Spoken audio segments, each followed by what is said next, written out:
Hey,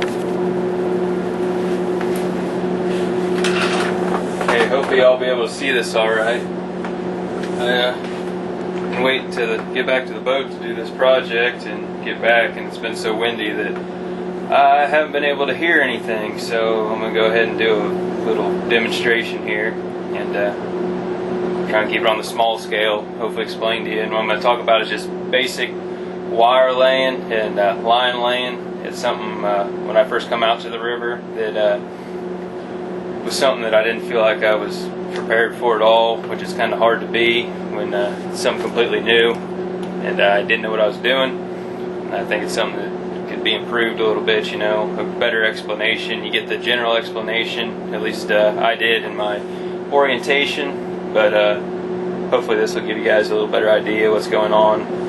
These here are going to represent the timber heads, and this is just a basic coupling. You got 4 barges coming together here, and these 2 dots would be timber heads or kevels also, but I didn't have any more of these to make it, so you just have to imagine. And then this here is going to be my ratchet, which I'll explain whenever we get to the wire laying. So first I'm going to do just a basic coupling. What you would generally have here is your fore and aft wires, which are, you know, just your holding these 2 ends together. And, you know, generally your wires that are stationary and your ratchet will be on the barges. And an example of a fore and aft would be, you know, if your wire's laid on the timber head here, you just bring it around, say this back timber head right there, and then come and see it fits on my ratchet. So that's the length we need, and it'll take up and everything. Whereas you see, you know, just say for example that the wire was on this front timber head, and say you try to come around here, well, you can see that it's too long, and that's something where you gotta work sometimes to make your wire work. You know, I work for Ingram, and they've got their barges mostly through buying other companies, so not all our barges are the same, so we have staggered couplings where this will be 5 foot up, or, you know, there's a lot of variance in the barges, so you got to find a way to make it work. So sometimes, you know, it could be as simple as, you know, S-ing it here. You come around this timber head, bring it around, and then come to your ratchet here. Or, you know, it all just depends, just whatever it is to make it work. You come around this front timber head, that's too long. And then come around this back one, and then bring it back around here. Let's see, now I can make that work. And generally, your links, you know, you'll have more than 2 links here that I'm showing. I don't know if you can see that right there. You'll generally have more, so you got a little room to play with there. And if not, the boat generally has shackle pin and links. And the same goes for your basic leads. Say you've got this fore and afted here and here, and you want to put your leads on to bring them together.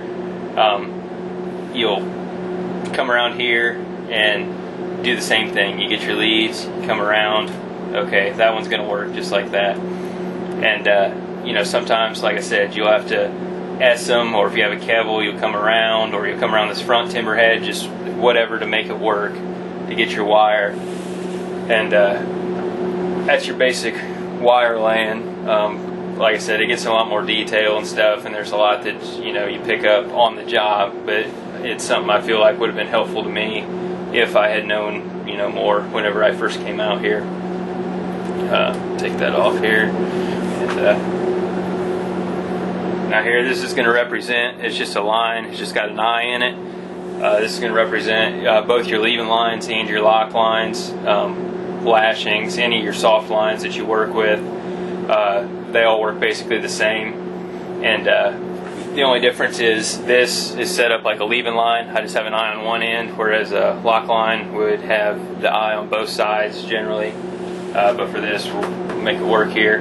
And say you're coming up to a barge to tie off or whatever, and you want to get, say, a backing. Well, say that your boat is back here, and so that means you're getting your lead from here, and the easy way I remember is whichever way your line will get tight when the boat backs. So if the boat's backs up, and this is the fleet over here, it'll get tight as he's backing, just like this. So you've got your line across, and the way I was taught is, I know in the book and stuff it says, you know, your clockwise rounds and stuff. Well, have been taught that your clockwise matters whenever you're making your wraps and stuff. So I was taught to come around actually counterclockwise. My captain tells me he likes the line better and stuff. I don't really know behind, just I do as he tells me. But then you come around here clockwise. So now you've got 2 parts on right here. Okay, well, you've got some extra line left, and 2 parts generally isn't sufficient for what you're doing. So you come around again, okay, and that's the second time around. So you got 4 parts, and then you'll make your wraps here. Make some wraps to hold it tight, and then you'll come around this top link here, or you can go under the whole thing. It just depends. And you make 1 hitch there, and then you come through and make another one, and you got your 2 half hitches. That'll take up, and that line will hold. Now, on this, like I said, there's other situations where you'll need to say this is an empty fleet. You'll need to come around and do what they call a high water wrap and everything, which is just basically coming under it, under your lines here, bringing the slack out, pulling it over, and bringing it tight. And you see that cinches down, which generally your line, you'd have enough line to work with here, if you can see that. And you just bring it over and make your wraps. You know, you generally on your other timber head here, and this pulls tight whenever this does, so it doesn't slide off. And like I said, this is a real general outline of, you know, your wire and line laying, but it's something that I feel like I could have learned a lot from just a little information like this whenever I first started on the river. And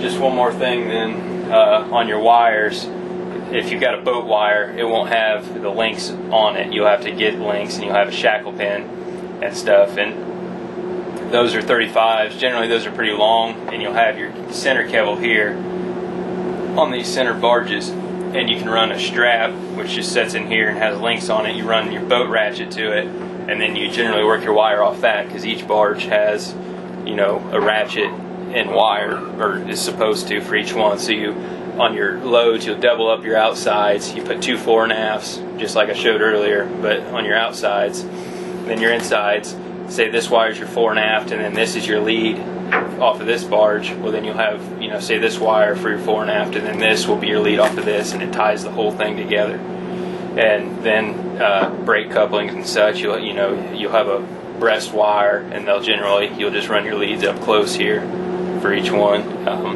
But like I said, this is real general, just a quick overview, but I feel like if it's something I would have had in my orientation, I could have learned a lot from it. Alright, thank you.